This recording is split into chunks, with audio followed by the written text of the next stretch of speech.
नमस्कार, ground committee मौजूद है किसान आंदोलन में कुंडली बॉर्डर से। आप देख सकते हैं यहाँ कुछ युवता हैं, युवक हैं, डपली बजाकर गाना गाकर कुछ अपना जो इस प्रदर्शन में शामिल है अपना पक्ष रखे हैं। रहेगा दुल्हनी से सस्ता जब तक रात बाकी है, मसाले लेकर चलना, मसाले लेकर चलना कि जब तक रात बाकी है, संभल कर हर कदम रखना कि जब तक रात बाकी है, मसाले लेकर चलना। झुका सर को तू मंदिर में या मस्जिद में तू कर सजदा, ओ हो झुका सर पे तू मंदिर में या मस्जिद में तू कर सजदा। रहेगा जुल्म सदर जब तक रात बाकी है, मसाले लेकर चलना, मसाले लेकर चलना जब तक रात बाकी है, संभल कर हर कदम रखना जब तक रात बाकी है, मसाले लेकर चलना। अंधेरों की अदालत में है क्या फरियाद का फायदा, ओ हो अंधेरों की अदालत में है क्या फरियाद का फायदा। तू कर संग्राम ऐसा थी कि जब तक रात बाकी है, मसाले लेकर चलना। अंधेरों की अंधेरों की अदालत में है क्या फरियाद का फायदा। तू कर संग्राम अंधेरों की फायदा, तू कर संग्राम में साथी कि जब तक रात बाकी है, मसाले लेकर चलना, मसाले लेकर चलना कि जब तक रात बाकी है, संभल कर हर बाकी है, मसाले लेकर चलना। मशाले लेक बाकी है, संभल कर कदम रखना, अभी तो रात बाकी है। इनसे जान लेते हैं जो ये गीतों के माध्यम से किसान आंदोलन के अंदर जो किसानों का हौसला बढ़ाने के लिए 2 मिनट का समय दे दीजिए, 2 मिनट का समय दे दीजिए, 2 मिनट का समय दे दीजिए, अभी रह गया। मस्तक पे होगा घर पल विद्रोह का निशान, नहीं ये जोश कम होगा कि जब तक रात बाकी है, मसाले लेकर चलना। नहीं ये जोश अब कम होगा, अभी तो रात बाकी है। अब इनसे जान लेते हैं कि किस बात को लेकर प्रोटेस्ट में शामिल हुए हैं और क्या इनकी बात क्या कहना चाहते हैं सरकार से। बताइए क्या मोटिव है इससे जो गीत आपने गाया है, अभी किस गीत का क्या मोटिव है और क्या उद्देश्य है और सरकार तक क्या बात अपनी रखना चाहते हैं आप। जिस दौर में आज मजदूर, किसान, गरीब विरोधी कानून जिस आसानी से आज की सरकार पारित कर रही है, पास कर रही है, उसके विरोध में आज हम यहाँ पर इस आंदोलन के समर्थन में यहाँ पर मौजूद हैं, क्योंकि हम देख रहे हैं कि इस पूरे कोरोना काल में और इस पूरे दौर में हमने देखा किस तरीके से जो सरकार है उसने पूंजीपतियों के पक्ष में एक के बाद एक कानूनों को लगातार बनाया है, जहाँ पर लगातार गरीबों, शोषितों, गरीब किसानों का मजदूर शोषण लगातार जारी है। तो उसी के खिलाफ में आज हम यहाँ पर अपना समर्थन दे रहे हैं। जो 3 कानून अभी राज्यसभा में डिस्कस होने वाले हैं किसानों को लेकर, उनके विरोध में हम यहाँ पर आज उपस्थित हुए हैं, क्योंकि लगातार हम देख रहे हैं। 1 मिनट के रोकना चाहूंगा। अभी कुछ दिनों पहले पीएम मोदी का आज भी बयान यही, आज भी स्टेटमेंट यही है कि जो ये कानून है वो सही है किसानों के फायदे के लिए। देखिए, जब पूरे पैंडेमिक के फेज में, आपदा के फेज में रोज आए दिन सैकड़ों हजारों मजदूर सड़कों पर रोज मर रहे थे, तब भी इस देश के प्रधान सेवक को यही लग रहा था कि देश में अच्छे दिन बने हुए हैं, देश में लोगों के पास कोई समस्या नहीं है, लोग चैन की नींद सो रहे हैं, तो उन्हें कोई फर्क नहीं पड़ता। क्योंकि जहां पर जिस समय में देश में गरीबी की दर सबसे ज्यादा बढ़ जाती है, देश की अर्थव्यवस्था सबसे ज्यादा चरमराई हुई होती है, उसी वक्त देश के जो अमीर हैं वो और ज्यादा अमीर होते जाते हैं, सबसे ज्यादा अमीर होते जा रहे हैं। तो जिसके पीछे साफ साफ जो सरकार है, ये जो पूंजीपतियों की सरकार है, अमीरों की सरकार है, वो उसका पूरा समर्थन मिला हुआ है साफ साफ। अभी हाल ही में हमने देखा है कि जो मजदूर हैं उनके खिलाफ कानून जो है इतने आसानी से पारित किए गए कि उनसे 12 घंटे काम कराया जा सकता है, उनके जितने भी हक थे, वो जो बचे कुछ संविधान में उनके हक बचे हुए थे, वो सारे खत्म कर दिए गए हैं। और वही हाल अब गरीब छोटे किसानों के साथ होने वाला है, क्योंकि सरकार पूरी तरीके से पूंजीपतियों के साथ मिली हुई है।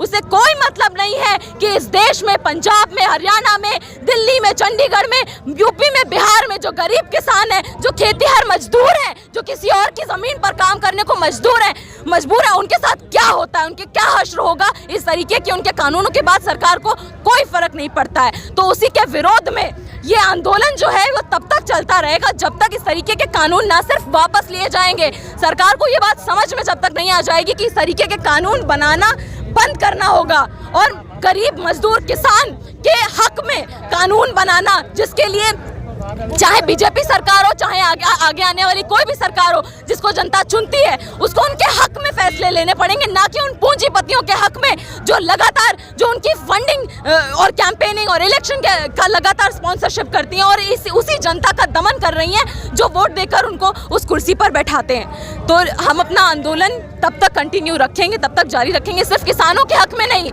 मजदूरों के जो कानून आए हैं, मजदूरों के खिलाफ जो कानून रोज बन रहे हैं, वो जब तक वापस नहीं ले लेती सरकार, जब तक शिक्षा का निजीकरण नहीं बंद हो जाता, तब तक हम ये आंदोलन जारी रखेंगे, जब तक हर बच्चे तक। यहाँ पर भी कई बच्चे आपको मिल जाएंगे जिनके पास स्कूल नहीं है जाने को, जिनको राशन नहीं मिल रहा, खाना नहीं मिल रहा है, लेकिन मजबूर है वो एक आंदोलन का हिस्सा बनने के लिए। क्योंकि इस देश की सरकार ने उनको एक मिनिमम स्कूलिंग नहीं दी है, उनको मिनिमम स्टैंडर्ड्स ऑफ लिविंग नहीं दिए, उनको खाने का हक नहीं दिया, उन्हें पढ़ने का हक नहीं दिया है। तो तब तक हमारी लड़ाई जारी रहेगी जब तक ये जो निजीकरण है ये शिक्षा से दूर नहीं हो जाता, ये निजीकरण, ये कंपनियां, ये मजदूरों के हक को मारना बंद नहीं कर देती, गरीब किसानों के हक को मारना बंद नहीं कर देती, तब तक हमारा ये आंदोलन जारी रहेगा। सरकार क्या करती है, जब उसको अपना सच छुपाना होता है तो अपनी बालकनी में खड़े होकर थाली बजवा देती है, रात को दिए जलवा देती है, 9:09 पे दिए जलवा देती है। वो क्यों कर रही है, वो क्यों थाली बजवा रही है? क्या कोरोना खत्म हो गया? आज देख लिए दुनिया भर में सबसे ज्यादा अगर कोई केस है, कोरोना के केस है तो वो भारत में है। दुनिया भर में सबसे ज्यादा मजदूर शोषित है तो वो भारत में है। ऐसे कानून लाए जा रहे हैं। कोरोना और जो लॉकडाउन का दौर था उस समय मजदूरों पर इतना त्रासदी की तरह लॉकडाउन बीता है ना, जिसका कोई अंदाजा भी नहीं लगा सकता है। मजदूर किलोमीटर, हजारों किलोमीटर तक पैदल गए हैं। अभी ऐसे हालात है कि बच्चों का स्कूल छूट गया है, उनके पास अभी जो लॉकडाउन लगा था उन पे जो बीती है वो आज हमारे सामने है। और इसी समय में इसी आपदा का फायदा उठा के वो ऐसे श्रम कानून लाते हैं, ऐसे कृषि कानून लाते हैं जो किसान, जो मजदूर है वो उसके विरोध में है। तो ऐसी नीतियाँ जो जनता विरोधी है, तो वो मोदी सरकार क्या सच में जनता की होगी? आज यहाँ पे रिकॉर्ड बनाया जाता है दिए जलाने का, पर वही दिए का जो सरसों का तेल जिनके घर में नहीं है, वो सरसों का तेल इकट्ठा कर करके इकट्ठा कर करके वो जो अपने घरों में ले जाते हैं, उसका हिसाब नहीं होता है कि वो ऐसी नौबत क्यों है। आज़ादी के 70 साल बाद भी अगर इस तरीके की दिक्कत है कि तेल नहीं है घर में सब्जी छौंकने के लिए, और तुम यहाँ लाखों के दिए जला के रिकॉर्ड बनाना चाह रहे हैं, किसको दिखाना चाह रहे हैं? तो इससे ये साफ होता है कि जो बीजेपी का जो विचारधारा है ना, कि हिंदुत्व का जो विचारधारा है, वो उसी एजेंडे को आगे बढ़ा देना चाहती है। आज यहाँ पर हजारों लाखों किसान सड़कों पर है, मजदूर किसान सड़कों पर है, पर वो कहाँ पे वो क्या कर रहे हैं वहाँ पे? वो आज भी धर्म को आगे ला रहे हैं। मोदी सरकार ये कहती है जब भी इस तरीके का बड़ा आंदोलन होता है ना, चाहे किसी देश के किसी भी कोने में हो, जब भी लाखों करोड़ों ये जो मजदूर हैं जब ये जमीन पे आते हैं, तो मोदी सरकार कहती है कि भ्रम फैलाया जा रहा है। अरे शर्म आनी चाहिए, भ्रम तो आप फैलाते हैं। आपका जो पूरा IT सेल चल रहा है ना फेसबुक पे, सोशल मीडिया पे, वो किसी से छुपा नहीं है। क्या आप राम, जय श्री राम के नाम पर जो गरीब जनता है उसको आपस में लड़वाते हैं? सांप्रदायिकता के नाम पर आप लव जिहाद जैसा कानून ला देते हैं और उसकी आड़ में किसानों के मुद्दों को छुपा देते हैं। कल आ रहा था ना अमिताभ बच्चन की आवाज में कुछ शो हो रहा था। वो शो इस समय में क्यों हो रहा है? वो शो मोदी सरकार यहाँ के क्यों नहीं करते हैं? अमिताभ बच्चन की आवाज सुन के लोग बोर हो चुके हैं, कमेंट करते हैं कि इसको बंद करो इसकी आवाज को। लोग दुनिया परेशान हो चुकी है उसकी आवाज से। तो अमिताभ बच्चन की आवाज जो है बिकी हुई आवाज है। अगर वही आवाज किसानों का आंदोलन को आगे बढ़ाने में करती तो जनता उसके साथ होती। तो हमें दिखाई देता है जो कॉर्पोरेट घराने के जितने भी अमीर पूंजीपति है ना, वो जाहिर सी बात है उनका गठजोड़ है, मोदी सरकार का गठजोड़ है। वो तभी आपने देखा होगा उन कानूनों के पीछे साफ साफ जो किसान है, जो खेती करते हैं, जो खेतीहर मजदूर हैं, जो किसी और के खेत पे काम करते हैं, जिनका अपना खेत भी नहीं है, जो दिहाड़ी मजदूर है, जिनको 100 रुपया 150 रुपया में वो एक दिन का काम करते हैं, उसके बदले में उनको क्या मिलता है। तो ये हमें नहीं भूलना चाहिए कि जो अनाज हम खाते हैं ना, उसमें हम लोग धर्म नहीं देखते हैं कि अनाज किसने उगाया है, क्या ये किसी दलित का उगाया अनाज है। आज यही दलित के नाम पे हिंसा हो जाती है।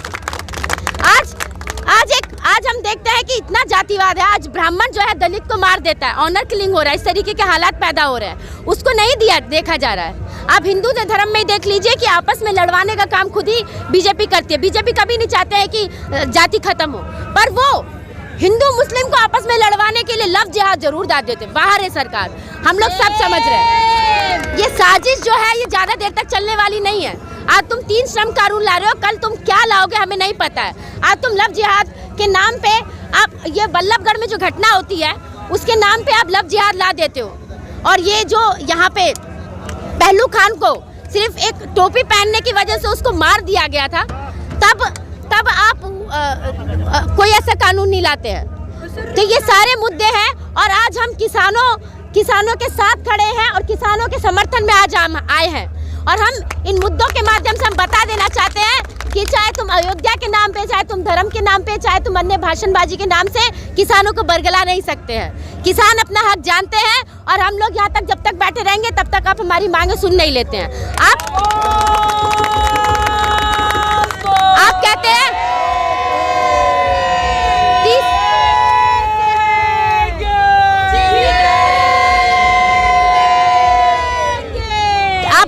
मोदी सरकार बोल रही है ना कि हम 30 किसान संगठन को लाएंगे। क्यों? वो 30 किसान संगठन ही क्या आंदोलन लड़ रहे हैं, बाकी किसान संगठन आंदोलन नहीं लड़ रहे हैं। तो इसका मतलब है कि साफ है वो आंदोलन को दबाना चाहती है। वो चाहती नहीं है कि वो बैठ के बात करे। अगर वो बैठ के बात करना चाहती हो, किसानों को अधिकार देना चाहती, तो वो सबसे बात करते। आज प्रधानमंत्री यहाँ आके सबसे बात करते, उनको वहाँ जाने की जरूरत नहीं पड़ती।